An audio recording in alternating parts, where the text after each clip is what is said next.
Olá, sejam muito bem-vindos ao 5º episódio do Chronicast. Esse projeto é apoiado pela Prefeitura Municipal de Uberlândia pelo programa Cultura na Comunidade.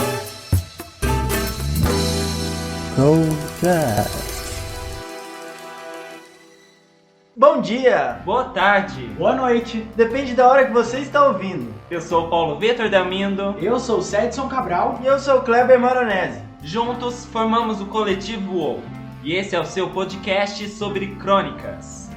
No episódio passado, nós abordamos o 4º tipo de crônica, a jornalística. A partir da leitura do texto Notícia de Jornal, de Fernando Sabino, observamos como o assunto para uma notícia pode dar vida a uma crônica. E ainda vimos sobre o surgimento desse gênero textual. Se você ainda não escutou esse episódio, ele está disponível nessa plataforma em que você está ouvindo. Seja ela Spotify, YouTube ou Instagram. Mas a ordem dos episódios não é tão importante assim. Pode escutar esse primeiro tranquilo, depois você volta lá e escuta o outro. Antes de entrar na leitura de hoje, vamos conhecer os primeiros registros desse gênero no Brasil e no mundo. A primeira crônica é do ano de 1799. Ela foi publicada no Journal des Débats, na França. Naquela época, ela servia como entretenimento e distração ao público. Ou seja, um instrumento de dominação política, por ser fruto de muita censura. Já no Brasil, assim que se instalou a imprensa em 1808, as crônicas já começaram a circular. Mas há quem diga que a primeira crônica do Brasil mesmo foi a Carta de Pero Vaz de Caminha, em 1500, endereçada à corte portuguesa, na qual ele registrou as primeiras impressões do cenário ambiental, social e político no nosso território. Após o texto de hoje, vamos comentar mais sobre isso. Para a leitura de hoje, teremos o tipo crônica lírica. Insônia infeliz e feliz, Clarice Lispector. De repente, os olhos bem abertos e a escuridão toda escura. Deve ser noite alta. Acendo a luz da cabeceira e para o meu desespero são 2 horas da noite. E a cabeça clara e lúcida. Ainda arranjarei alguém igual a quem possa telefonar às 2 da noite e que não me maldiga. Quem? Quem sofre de insônia e as horas não passam? Saio da cama, tomo café e ainda por cima com um desses horríveis substitutos do açúcar, porque Dr. José Carlos Cabral de Almeida, dietista, acha que preciso perder os 4 quilos que aumentei com a superalimentação depois do incêndio. E o que se passa na luz acesa da sala? Pensa-se uma escuridão clara. Não, não se pensa. Sente-se. Sente-se uma coisa que só tem um nome: solidão. Ler, jamais. Escrever, jamais. Passa-se um tempo. Olha-se o relógio. Quem sabe são 5 horas. Nem 4 chegaram. Quem estará acordado agora? E nem posso pedir que me telefonem no meio da noite, pois posso estar dormindo e não perdoar. Tomar uma pílula para dormir? Mas e o vício que nos espreita? Ninguém me perdoaria o vício. Então fico sentada à sala, sentindo. Sentindo o quê? O nada. E o telefone à mão. Mas quantas vezes a insônia é um dom? De repente, acordar no meio da noite e ter essa coisa rara, solidão. Quase nenhum ruído. Só o das ondas do mar batendo na praia. E tomo café com gosto. Toda sozinha no mundo. Ninguém me interrompe, o nada. É um nada a um tempo vazio e rico. E o telefone mudo, sem aquele toque súbito que sobressalta. Depois vai amanhecendo. As nuvens se clareando sob um sol às vezes pálido como a lua, às vezes de fogo puro. Vou ao terraço e sou talvez a primeira do dia a ver a espuma branca do mar. O mar é meu. O sol é meu. A terra é minha. E sinto-me feliz por nada, por tudo. Até que, como o sol subindo, a casa vai acordando e ao reencontro com meus filhos sonolentos. Nossa, quanto sentimentalismo, né? Uma noite assim pareceu uma eternidade com tudo que a autora descreveu aí. Mas antes da gente falar do texto em si, vamos relembrar o surgimento da crônica lá na França?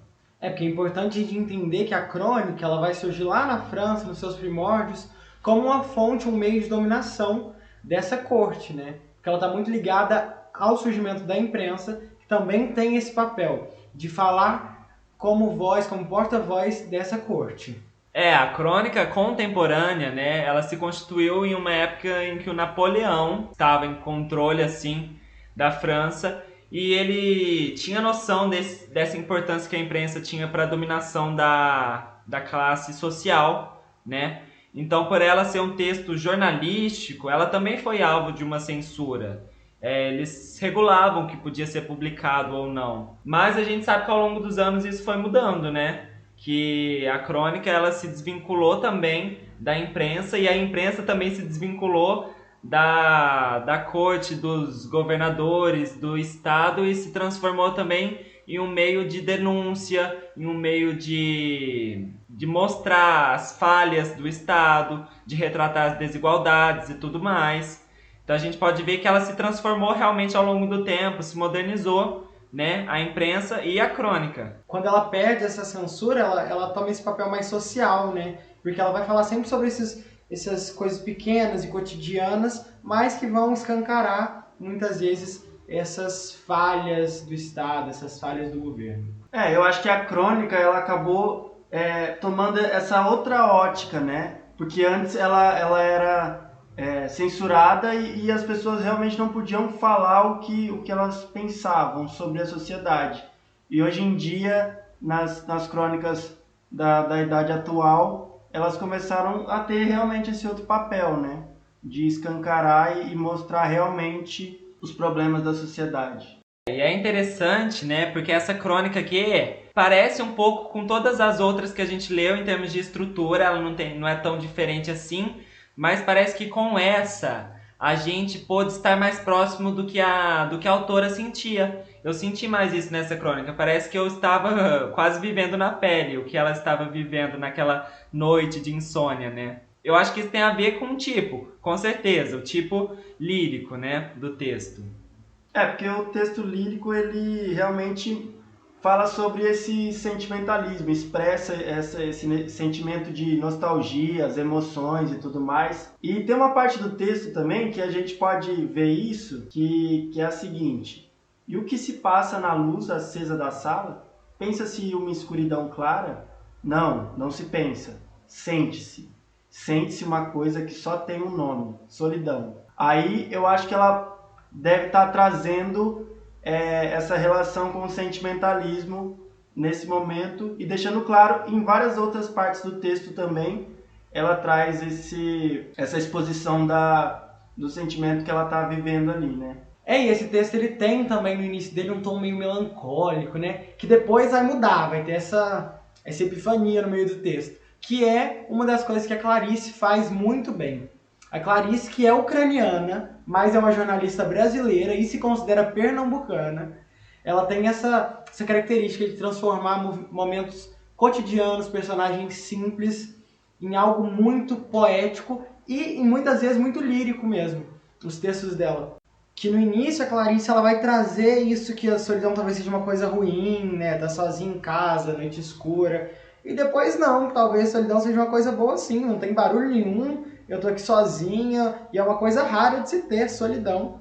Essa insônia talvez seja um dom. Ela traz nesse texto e ela consegue construir isso de uma maneira muito bonita. A Clarice, ela fez parte do terceiro momento, assim, do modernismo, né? Que alguns chamam até de pós-modernismo. E era uma fase mais livre, uma preocupação mais estética. Os autores se preocupavam com o desenvolvimento da própria linguagem. E ela foi uma autora, assim, que inovou, quebrando com aquele estilo da estrutura narrativa de começo, meio e fim. Ela escreveu muitos textos fora dessa ordem linear, né?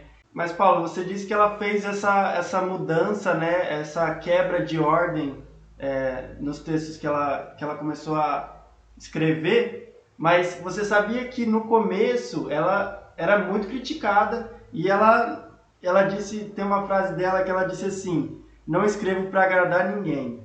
Ela repetiu inúmeras vezes isso, e sempre que alguém se queixava de não entender o que ela queria dizer nas obras dela, ela nunca se importou. sabe? E que bom que ela manteve isso, né? Que bom que ela segurou firme mesmo, porque a gente sabe, assim, que ela é uma das escritoras, assim, mais de destaque, né? Na história do Brasil, na história da literatura brasileira. E lendo todos os textos dela, a gente consegue enxergar essa linguagem própria dela. Ela soube desenvolver, né, um perfil só dela que encanta muita gente. Essa leitura que traz tantas emoções e tantos sentimentos, falando simplesmente de uma noite, né, de insônia. E ela nem só no Brasil, mas no mundo afora, ela é uma das maiores escritoras reconhecidas, assim. Ela e o Franz Kafka são os maiores escritores judeus que existiram, né? Bom, então vamos voltar aqui para o texto.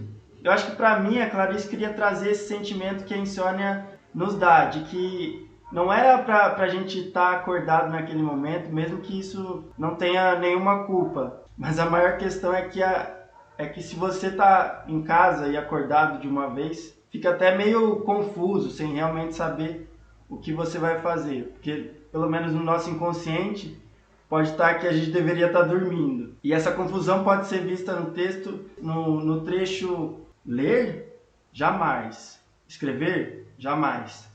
Passa-se um tempo, olha-se o relógio, quem sabe são 5 horas.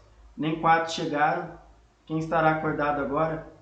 Ela poderia estar fazendo outras tarefas, mas isso não vinha de forma alguma para ela naquele momento, né? Eu acho que o que contaminou ela mais foi a sensação da solidão e a vontade de se comunicar com alguém, né? Eu acho esse trecho bem interessante também, até porque dá a impressão de que a gente consegue perceber que a mente dela estava um turbilhão naquele momento. Que ela estava assim, a gente consegue sentir esse transtorno, né, que a insônia traz. É uma irritação para a gente não estar conseguindo dormir, por não saber o que fazer. E ela fica citando várias coisas que ela poderia estar fazendo e ao mesmo tempo não está fazendo nada. Então é esse desconforto. Mas depois eu acho lindo o momento que ela fala também que saiu na sacada, sentindo a luz do sol nascendo, né? Falando que depois o mar era dela, o sol era dela, a terra era dela. E depois esse sentimento de pertencimento, essa coisa de realmente aceitar aquele momento e ver o lado bom daquilo tudo. Então acho que depois ela trouxe totalmente outro tom, o de alívio. Foi uma coisa assim, muito linda, né, que ela trouxe. Que é uma das características que ela traz na maioria dos textos, né, que é essa epifania. Sempre tem nos textos da Clarice. Bom, eu acho que valeu muito essa leitura, porque a gente conseguiu passar por vários pontos assim da vida dessa grande escritora também, a partir desse texto que é muito simbólico, né? Da carreira dela, de todos os textos que ela já escreveu e que descreve muito bem também o tipo da crônica lírica, né? Que é esse tipo que a gente está trabalhando hoje. Mas bom, esse foi o 5º episódio do Chronicast. Esperamos muito que vocês tenham gostado. No próximo episódio falaremos sobre os principais cronistas no cenário mundial e sobre o tipo crônica poética. Até lá, siga a gente no Spotify, no Instagram, @coletivoou e se inscreva no nosso canal do YouTube. Os episódios também estão disponíveis por lá. Até o próximo!